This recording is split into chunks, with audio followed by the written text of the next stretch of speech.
ini Tuhan. Kami terus berjalan dan kami terus berjalan dalam penyertaan dan pertolongan Tuhan. Terima kasih Tuhan Yesus.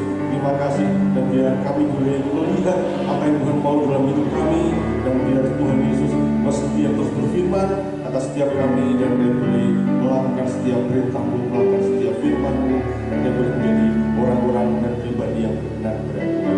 Terima kasih Tuhan Yesus, terima kasih. Kami siap dengan firman Tuhan. Mari sama-sama katakan Shalom, selamat pagi Bapak Ibu Saudara.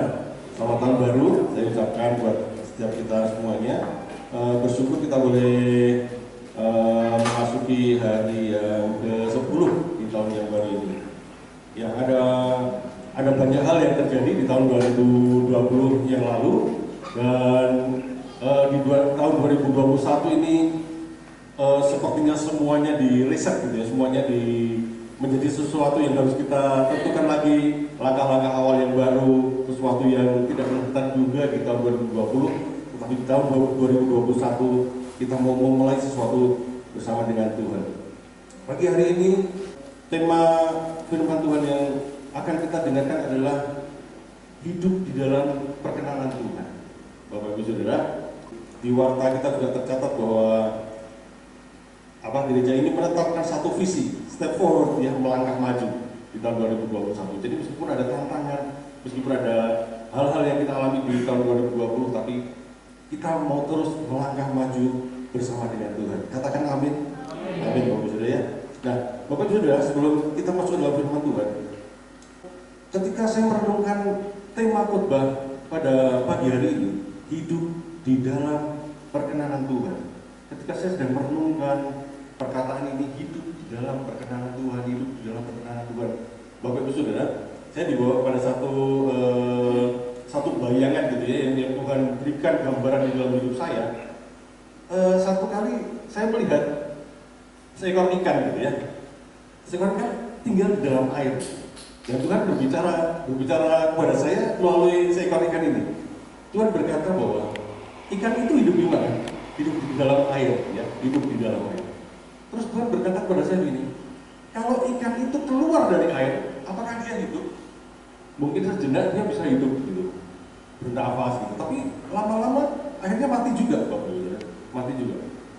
Kemudian Tuhan memberikan bayangan kepada saya, kamu di mana?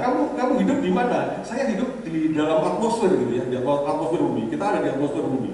Kalau kita keluar dari atmosfer bumi, udara yang ada ini semakin tipis, semakin tipis, semakin tipis. Apakah kita akan hidup di luar angkasa tanpa udara? Gak bisa, Bapak Ibu. Kita pada akhirnya akan mati juga. Kita akan mati juga. Mungkin kalaupun orang-orang ada yang keluar angkasa memakai pesawat luar angkasa begitu ya, karena di sana ada udara, ada batas-batas tertentu yang udara mereka bisa pakai, tetapi setelah itu mereka mati juga. Nah, ketika saya merenungkan perkataan ini, hidup dalam perkenanan Tuhan, artinya bahwa Tuhan berkata pada setiap kita ini, kita juga tidak bisa hidup di luar perkenanan Tuhan. Hanya perkenanan Tuhan itulah yang akan membuat kita hidup, dan kita harus hidup di dalamnya. Mungkin ada begitu banyak orang bertanya seperti ini, apanya yang hidup dan mati gitu? Ada begitu banyak orang yang mungkin tidak mengenal Tuhan, mereka tetap hidup, mereka tetap bisa bekerja, mereka tetap bisa menumpuk kekayaan mereka tetap bisa mencari uang dengan luar biasa, mereka bahkan berhura-hura, dugem dan lain sebagainya. Tetapi pada hakikatnya, meskipun fisik mereka hidup, tetapi roh mereka mati. Tetapi berbeda dengan kita, orang-orang yang di dalam Tuhan, orang-orang yang hidup dalam perkenanan Tuhan. Perkenanan Tuhan itu akan menjadi arahan bagaimana kita melangkah. Perkenanan Tuhan itu akan menjadikan kita mengerti apakah jalur yang kita tempuh itu benar atau tidak, Bapak Ibu Saudara. Oleh karena itu, pagi hari ini Tuhan mengingatkan kepada setiap kita, dan saya ingin kita melihat sesuatu yang mendasar gitu. Karena saya ketika merenungkan bahwa hidup dalam perkenanan Tuhan, saya diingatkan apa yang Allah Bapa nyatakan kepada Yesus.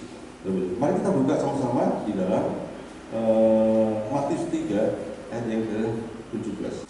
Kita mau melihat bahwa pribadi Yesus sebagai manusia dia sungguh berkenan di mata Bapa. Matius 3 ayat yang ke-17, mari kita akan membacanya sama-sama dalam hitungan yang ketiga.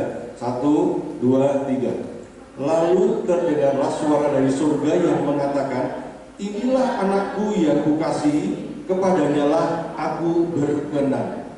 Bapak Saudara, Bapa berkata, inilah anakku yang kukasihi, kepadanya lah aku berkenan. Ternyata ungkapan ini tidak hanya muncul satu kali, tetapi beberapa kali. Matius 12 ayat 18, kita akan kembali membacanya sama-sama. Matius 12 ayat yang ke-18, dalam hitungan yang ketiga. 1, 2, 3. Lihatlah, itu hambaku yang kupilih, yang kukasihi, yang kepadanya jiwaku berkenan.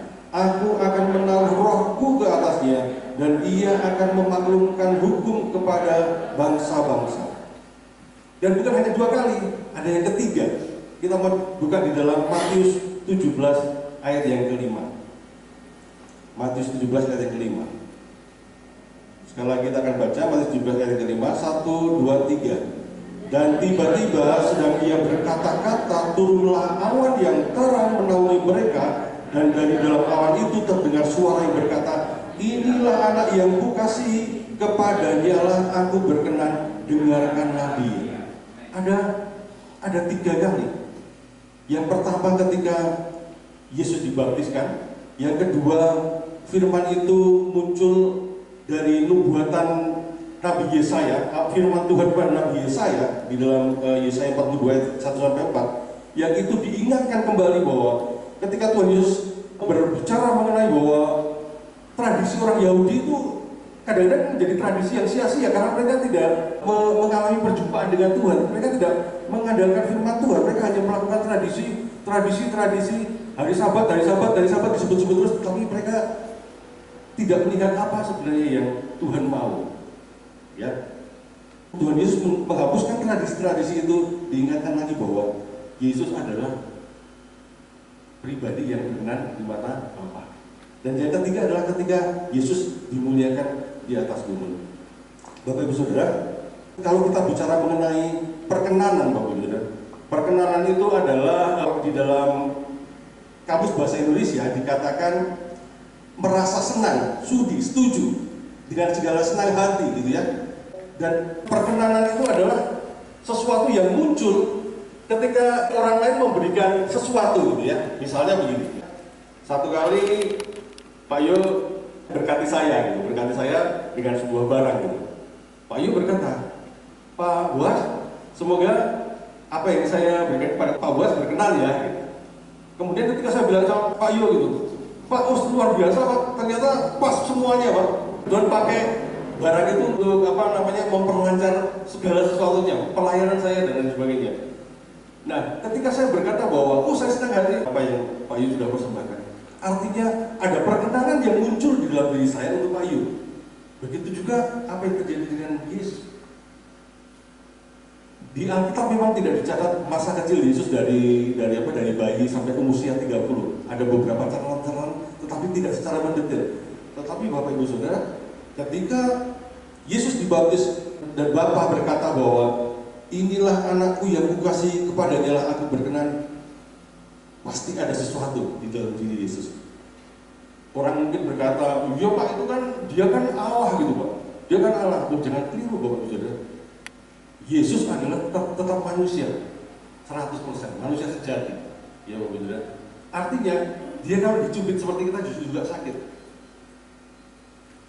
Yesus mengalami pertumbuhan dari masa kecil sampai kemudian dewasa, usia dia dibaptiskan. Ada hal-hal yang tetap Yesus alami seperti yang kita alami. Oleh karena itu,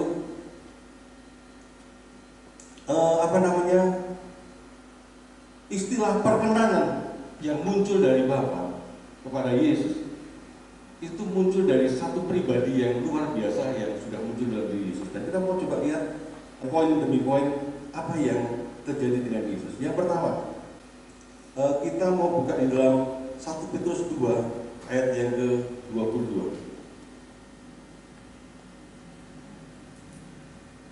Jadi perkenanan Tuhan itu akan muncul ketika dia melihat pribadi seseorang itu berkenan dulu. Jadi kalau pribadi kita ini berkenan, pasti perkenanan Tuhan itu akan muncul. muncul. Kita jangan berbicara mengenai hidup dalam perkenanannya dulu, tetapi apakah kita menjadi pribadi yang berkenan dulu atau tidak? Karena perkenanan Tuhan itu akan muncul ketika pribadi kita ini menjadi pribadi yang berkenan. Coba kita lihat di dalam 1 Petrus ayat 2 ayat yang ke-22. Kita akan baca bersama-sama. Atau salah satu boleh membacakan buat saya. 1 Petrus 2 ayat yang ke-22. 1 Petrus 2 ayat 22. Ia tidak berbuat dosa dan tipu tidak ada dalam mulutnya. Ya, poin yang pertama yang Tuhan bukakan buat saya dan buat setiap kita adalah untuk kita menjadi pribadi yang berkenan di hadapan Tuhan adalah tidak berbuat dosa. Memang Yesus tidak ada benih dosa, Dia benihnya benih yang kudus. Tetapi jangan setiap kita kemudian berkata bahwa itu kan mudah bagi Yesus, susah bagi kita. Enggak, Bapak Ibu. Yesus tetap mengalami godaan, Yesus tetap mengalami cobaan. Coba ingat ketika Yesus dibaptiskan, di situ dikatakan Roh membawanya kepada gurun untuk dicobai. Dicobai siapa? Dicobai Iblis. Ya, Bapak Ibu. Dia tetap manusia yang dicobai. Tetapi Yesus tidak ada benih dosa. Bedanya dengan kita ini benihnya benih dosa. Oleh karena itu kita perlu pertolongan Roh Kudus. Itu yang disediakan Tuhan buat kita. Tetapi di sini dikatakan Yesus tidak berbuat dosa. Tuhan mau katakan pada setiap kita pada poin yang pertama, untuk kita menjadi pribadi yang berkenan. Sebelum perkenanan Tuhan itu muncul, yang pertama yang kita harus lakukan, terutama di tahun 2021 adalah kita harus meninggalkan setiap dosa-dosa kita. Amin. Amin, Bapak Saudara. Amin. Mungkin kita berkata bahwa Pak, saya sudah bertobat, saya sudah dibaptis, saya sudah ke gereja setiap kali itu. Bapak Ibu Saudara, dosa bisa datang sewaktu-waktu. Ya, ada hamba Tuhan besar, dia jemaatnya banyak, seolah-olah sepertinya dosa tidak muncul, tapi dosa bisa muncul sewaktu-waktu. Karena kita ini masih manusia, tapi Tuhan mengatakan kepada setiap kita, untuk kita bisa hidup di dalam perkenan Tuhan, salah satunya kita harus menjadi pribadi yang berkenan dan kita harus meninggalkan dosa. Itu poin yang pertama. Poin yang kedua, Bapak Saudara, di dalam poin yang pertama tadi kita berarti harus terus berjuang, ya, berjuang. Kita untuk mendapatkan perkenanan Tuhan berarti kita harus berjuang meninggalkan dosa. Jangan hanya dekat-dekat, ditinggalkan nanti dekat-dekat lagi. Tidak, Saudara. Kita harus selalu waspada. Firman Tuhan berkata, iblis itu berjalan seperti singa yang mengaum-ngaum. Suatu-suatu dia bisa mencaplok kita. Saya ingat ketika saya itu kalau menunggu istri saya turun dari pesawat, saya tunggu dia keluar dari pengambilan barang gitu ya. Saya melihat setiap orang-orang yang keluar gitu. Setiap orang-orang yang keluar itu ada yang sudah pasti gitu ya tujuannya kemana gitu. Tapi ada orang-orang yang tidak pasti tujuannya kemana setelah turun dari pesawat. Ada orang-orang yang sudah pasti dijemput, ada orang-orang yang tidak mempunyai jemputan gitu. Dan Bapak Ibu Saudara tahu yang terjadi ketika saya melihat orang-orang yang tidak dijemput dan dia belum memutuskan siapa yang menjemput, itu kalau angkutan itu akan menawarkan dengan berebut gitu. Dengan berebut akhirnya pasti dia akan kecantol salah satunya. Karena salah satunya dan bisa jadi kena harga yang mahal. Tiba-tiba ketika saya melihat itu, Tuhan berbicara, iblis itu juga begitu. Kadang-kadang kita ini nggak sadar gitu. Ketika kita nggak punya tujuan, ketika kita nggak punya arah, ketika kita ini tidak mengikuti Tuhan dengan sungguh-sungguh, iblis itu mengincar hidup kita itu seperti itu. Tiba-tiba dia bisa ambil kita, tiba-tiba kita bisa jatuh dalam dosa. Tetapi selama kita mengarahkan hidup kita kepada Tuhan dan kita berkomitmen untuk kita meninggalkan dosa, Tuhan akan menolong kita. Amin, Bapak Saudara. Jadi itu poin yang pertama. Poin yang kedua adalah di dalam Lukas 2 ayat yang ke-23. Lukas 2 ayat yang ke-23, mulai dari ayat yang ke-22, saya akan membacakannya. Dan ketika genap waktu pentahiran menurut hukum Taurat Musa, mereka membawa dia ke Yerusalem untuk menyerahkannya kepada Tuhan. Seperti ada tertulis dalam hukum Tuhan, semua anak laki-laki sulung harus dikuduskan bagi Allah. Bapak Saudara, poin yang kedua yang kita bisa catat adalah untuk menjadi pribadi yang berkenan, kita ini harus dikuduskan karena kita ini anak-anak sulung. Ya, Yakobus 1 ayat 18 berkata, atas kehendaknya sendiri Ia telah menjadikan kita oleh firman kebenaran supaya kita pada tingkat yang tertentu menjadi anak sulung di antara semua ciptaannya. Jadi kita ini anak-anak sulung yang sudah ditebus Tuhan. Kita harus meninggalkan dosa. Ya, kalau dulu sudah bertobat harus selalu waspada, dan harus selalu dikuduskan. Jadi poin yang kedua adalah kita harus menjadi pribadi-pribadi yang dikuduskan. Poin yang ketiga, di dalam Lukas 2 ayat yang ke-51. Lukas 2 ayat yang ke-51. Bisa minta tolong Bu Silvi bacakan. Lukas 2 ayat 51. Lalu ia pulang bersama-sama mereka ke Nazaret, dan ia tetap hidup dalam asuhan mereka. Dan ibunya menyimpan semua perkara itu di dalam hatinya. Ya, Bapak Ibu Saudara, kita melihat apa yang dilakukan Yesus. Bisa enggak ketika Yesus itu di masa remaja, ini kan peristiwa ketika Tuhan Yesus usia 12 tahun ada di bait Allah gitu ya. Orang tuanya kehilangan dia, tapi kemudian orang tuanya kembali dan menemukan Yesus di bait Allah sedang berdiskusi dengan tokoh-tokoh agama yang ada di situ gitu ya. Tetapi ayat 51 berkata bahwa ia lalu pulang bersama-sama mereka ke Nazaret dan dia tetap hidup dalam asuhan mereka.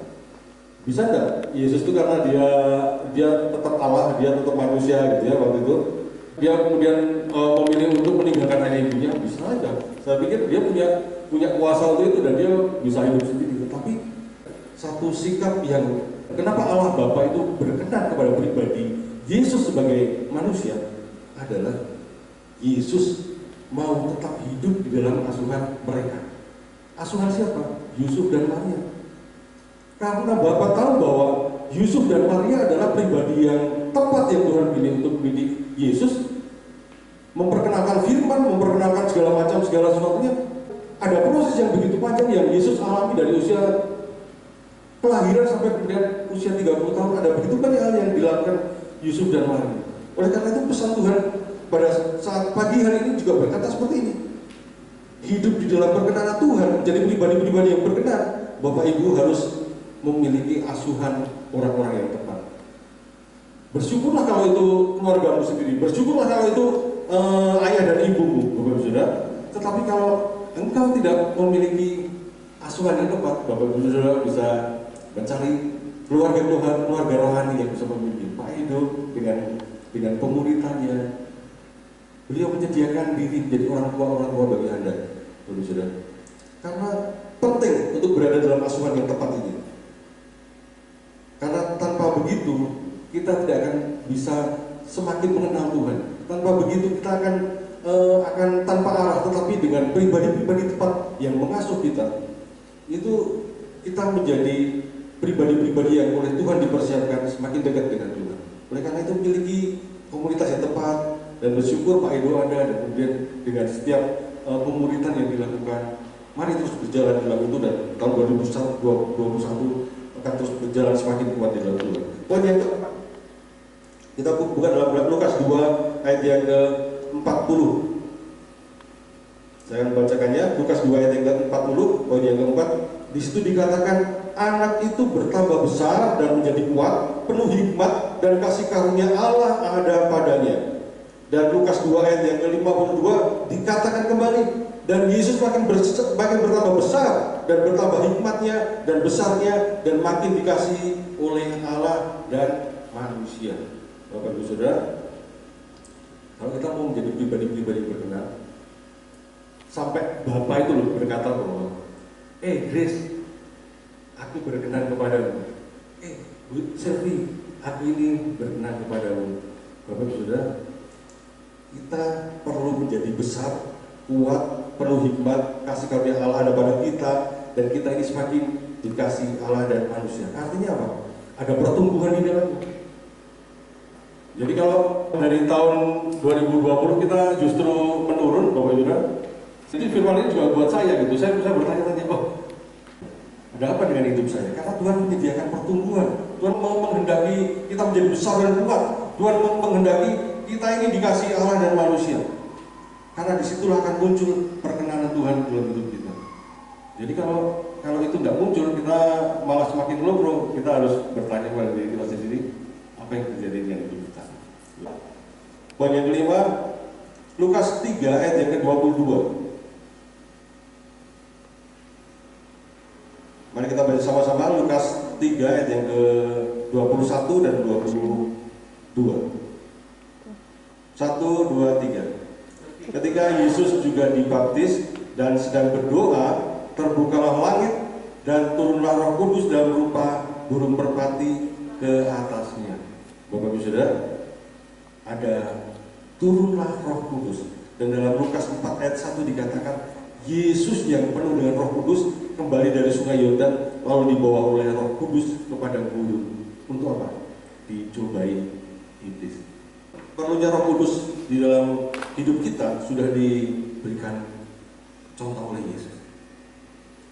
Di gereja tertentu, sudah Roh Kudus ini tidak ditekankan, ya. Tetapi saya mau bilang kepada setiap kita, kalau Anda mau menjadi pribadi yang berkenan, minta Roh Kudus sama Tuhan, minta dipenuhi Roh Kudus sama Tuhan. Bapak Ibu Saudara, ada orang berkata begini, ketika saya dibaptis kan itu semua digerakkan oleh Roh Kudus. Betul, orang bertobat, orang dibaptis, orang percaya Yesus, itu karena Roh Kudus yang menggerakkan kita, yang memenuhi kita. Tetapi dipenuhi oleh Roh Kudus, ini sesuatu yang berbeda. Karena Tuhan akan mempersiapkan setiap kita untuk melakukan hal-hal yang lain selanjutnya, yang kita akan lihat nanti di poin yang ke-6. Tanpa Roh Kudus kita akan berjalan dengan kekuatan kita sendiri. Tidak cukup hanya bertobat dan kemudian dibaptiskan, tetapi kita perlu Roh Kudus. Atau jangan-jangan di tempat ini ada yang belum dibaptiskan, nanti bisa hubungi Pak Edo.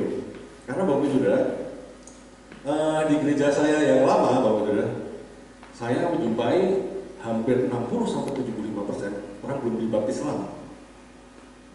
Baptis yang dilakukan Yesus adalah baptis Islam, karena di situ dikatakan Yesus keluar dari air. Artinya dia menenggelamkan diri dan keluar dari air. Jadi Bapak Ibu Saudara, kalau Anda yang belum baptis Islam, minta Pak Edo untuk membaptis Islam. Kalau Anda belum dipenuhi oleh Roh Kudus, minta sama Tuhan untuk dipenuhi oleh Roh Kudus, karena itu menjadi sesuatu yang penting. Roh Kudus akan menuntun kita, Roh Kudus akan menuntun Anda. Ketika dikatakan bahwa Roh membawa Yesus kepada gunung untuk dicobai iblis, Roh Kudus itu memampukan dia, mengingatkan firman yang ada di dalam hidupnya. Karena bagaimana juga dia manusia, ya. Roh yang sama yang mengingatkan firman,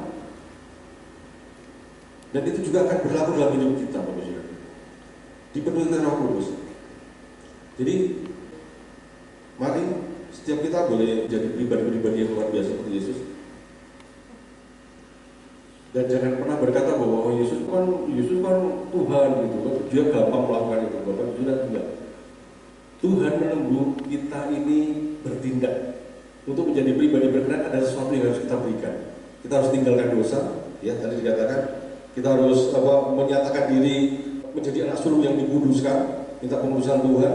Kita harus hidup dalam asuhan yang tepat.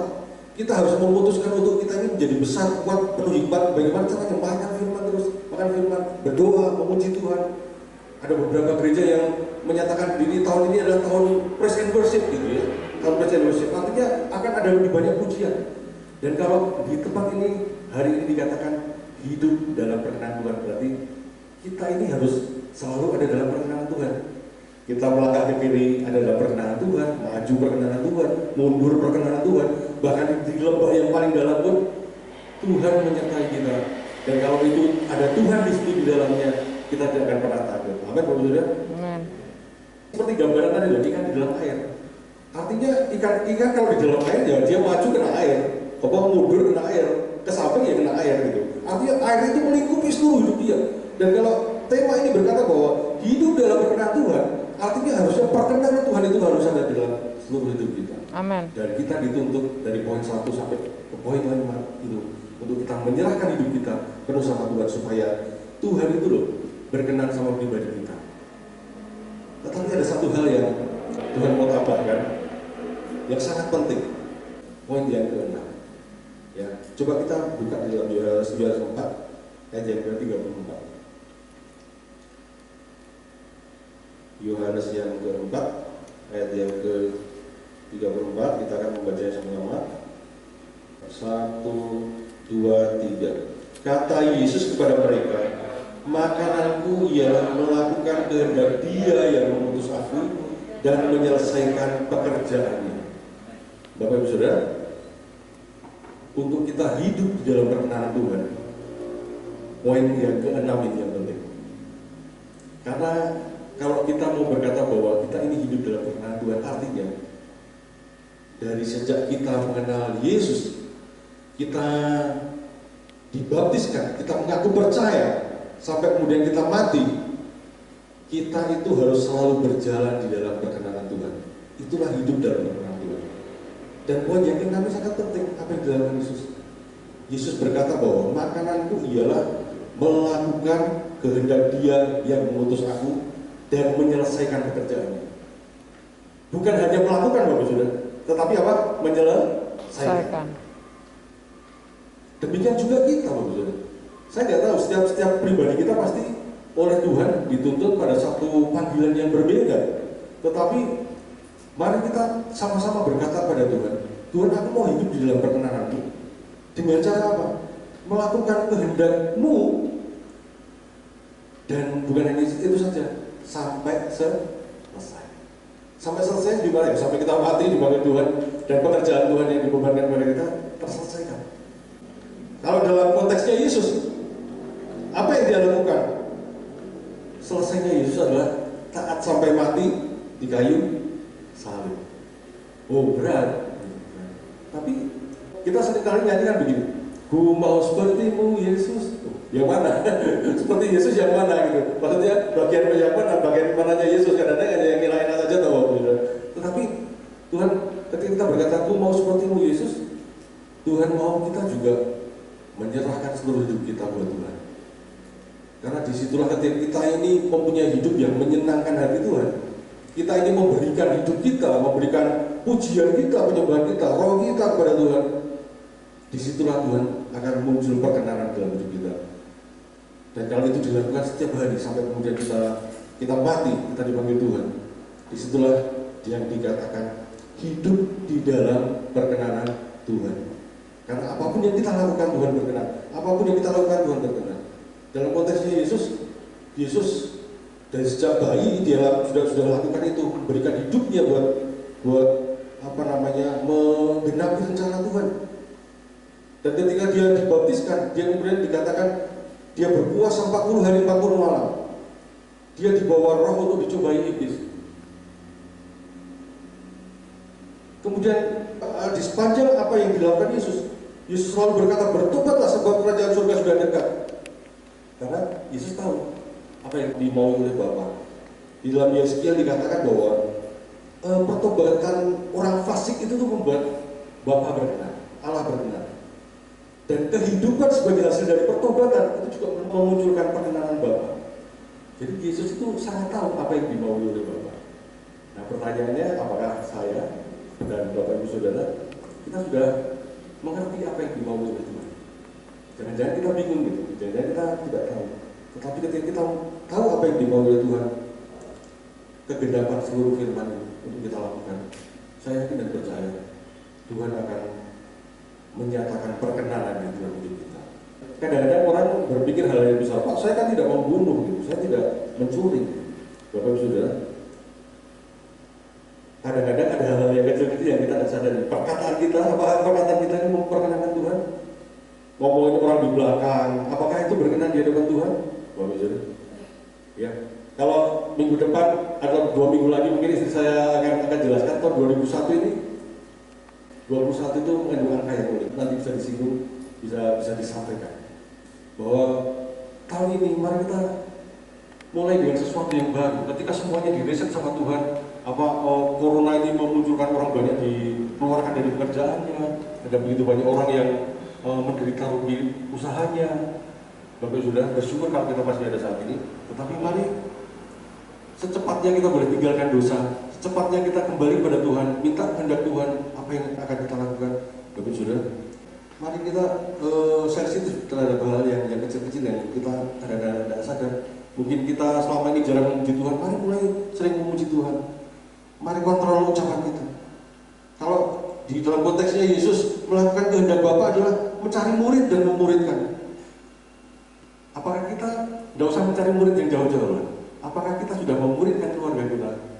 Bapak Ibu Saudara, itu sangat diperlukan. Oleh karena itu, apa yang sudah Yesus lakukan dan apa yang Tuhan Yesus titipkan melalui Pak Edo di tempat ini, melalui pemuridannya, Anda juga bisa lakukan kepada keluarga Anda.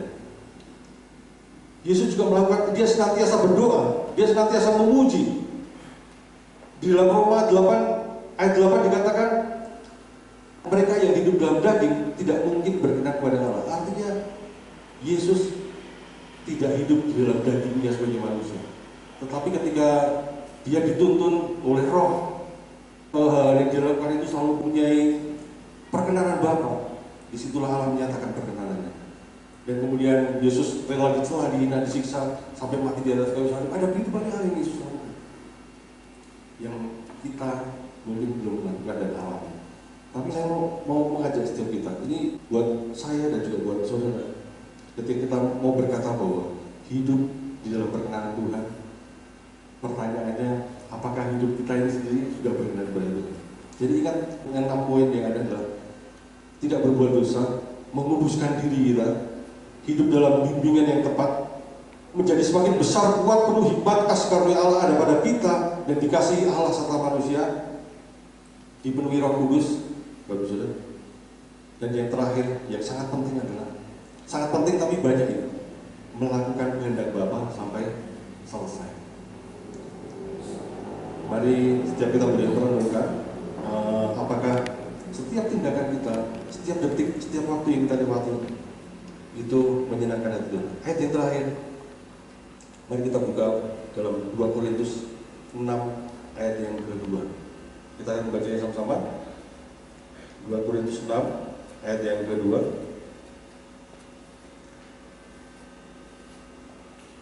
1, 2, 3. Sebab Allah berfirman, pada waktu aku berkenan, aku akan mendengarkan engkau, dan pada hari aku menyelamatkan, aku akan menolong engkau. Sesungguhnya waktu ini adalah waktu perkenanan itu. Sesungguhnya hari ini adalah hari penyelamatan itu. Bapak Ibu Saudara, tanpa perkenanan Tuhan, kita seperti ikan yang keluar dari air. Kita akan mati, kita akan berusaha sendiri, mencoba hidup. Tetapi Tuhan berkata, waktunya kapan untuk Tuhan itu berkenan? Tuhan berkata, waktunya hari ini. Hari ini kapan? Ketika kita mendengar firman ini dan kemudian melakukannya, berkomitmen pada Tuhan untuk memberikan yang terbaik. Tuhan berkata, pada waktu aku berkenan, aku akan mendengarkan engkau, dan pada hari aku menyelamatkan, aku akan menolong engkau. Sesungguhnya waktu ini adalah waktu perkenanan itu, dan sesungguhnya hari ini adalah hari penyelamatan. Hari ini adalah waktunya. Dan tahun ini adalah tahunnya untuk kita mengejar perkenanan Tuhan kita. Amin, Bapak Saudara.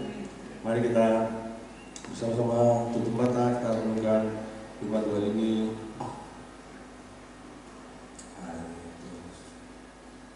Saya udah pemain musik boleh di depan. Tuhan Yesus, terima kasih untuk firman Tuhan yang boleh Tuhan sampaikan kepada setiap kami. Dan seperti firman ini katakan bahwa kami mau hidup di dalam perkenanan Tuhan. Mari biar setiap kami boleh mengkoreksi setiap hidup kami Tuhan, bahwa apakah kami sudah menjadi pribadi-pribadi yang menyukakan hati Tuhan? Apakah kami sudah menjadi pribadi-pribadi yang menyenangkan hati Tuhan sehingga perkenanan itu muncul dalam diri kami? Oleh karena itu Tuhan, mari anugerahkan sesuatu yang ilahi. Dan biar firman-Mu ini boleh terpotret dalam setiap hidup kami, untuk kami ini boleh menjadi serupa dengan Engkau. Kami boleh melakukan segala sesuatunya seperti apa yang Tuhan mau. Karena kami mau Tuhan, hidup kami tidak pernah lepas dari rencana Tuhan. Kami tidak pernah lepas dari kehendak Tuhan. Kami boleh menyelesaikan segala sesuatu yang Tuhan lakukan dalam hidup kami